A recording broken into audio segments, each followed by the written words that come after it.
King speaks, "Behold my bride." And we are blessed to hear, see, behold, experience the presence of Jehovah in the land of the living. We walk through the valley of decision, and we find the goodness of Jehovah draws us to life in the midst of trials and tribulations. When we find the end of our own strength, all our resources, then we remember He who has no limits. And this generation, the King of Glory says, "Behold my bride." As I look throughout the cultures present, even in this one city, Seattle, Washington is called a melting pot of many cultures. And thus you can meet people from all over the world in one city and experience cultures of many, many places. But how many seek to learn of the King of Glory and His kingdom? And the precious treasure it is to behold what manner of love this is that the King of Glory has for His bride. We look upon the kings of the earth, and we find that there were many noble kings, not some not even so noble, but had one wife, one holy queen, one queen that there was the splendor of the crown. And this is the natural godly love. This is from that pattern with which we are created, the desire for a man for his woman. He don't want to share his woman, and the woman doesn't want to share her man.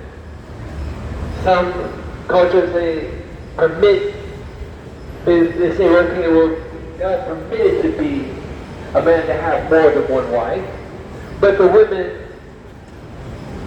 have sorrows having their attention divided. And the man's never satisfied, but as his heart is divided, so is his house. And we can look in the Bible of even of the kings of Israel that had more than one wife. They had sorrows because of it. But the King of Glory, we find in the Songs of Solomon, the prophecy. We find prophecy of one Queen of Glory. Now that King Solomon, Shlomo in Hebrew, he had many queens and concubines also. And he was never satisfied, and they found him to ruin because his heart was divided in many directions away from Jehovah. But the King of Glory, they prophesied of one Queen of Glory. And I look at the love of the great King for his bride. He doesn't hinder her from joy. In today's culture, men are very possessive. Not only men, women can be possessive also. But a man doesn't want a woman to be beautiful, then he's as a going against her very nature to put her in a prison, an emotional prison.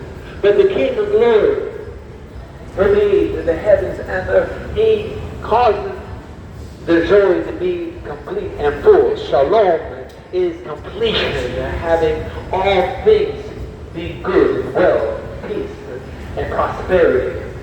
Prosperity of soul, as well as prosperity of meats and drinks, having rest, and all these good things in life. The shalom is everything that is good.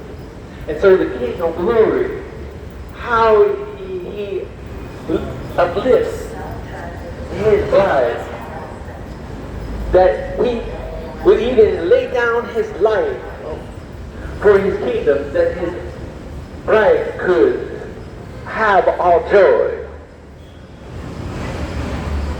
This is the love that was given to man from the beginning. Adam so loved his wife, Eve. He named her in Hebrew Hawa, but in English we call it Eve. And he was willing to die with her. He knew that the penalty of eating from the knowledge of good and evil would bring death. But he didn't want to be separated from his bride. Today we find many different cultures and ideologies. But the one thing every culture, every human being, man or woman, child, an infant, or old man, or young and old, all have the same basic needs. Just like you need the water to drink, you need bread, you need food for your flesh, you need love for your soul, you need to have appreciation in life. And thus the King of Glory upholds his bride, that she should know his appreciation, that she should know joy, that she should know comfort and peace and joy. And thus the womb is blessed with joy. Thus the womb brings forth life with assurance and security and joy. It's written in the 45th Psalm that there's going to be a wedding.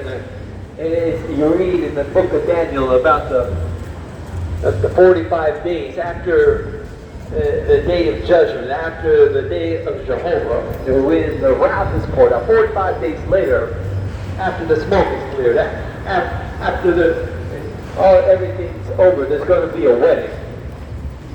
The 45th Psalm says that there's going to be a wedding, and the queen is ordained with cloth that's woven with gold. And she's going to come rejoicing, and she's going to leave the land of her people, the land of her fathers, and go to Israel.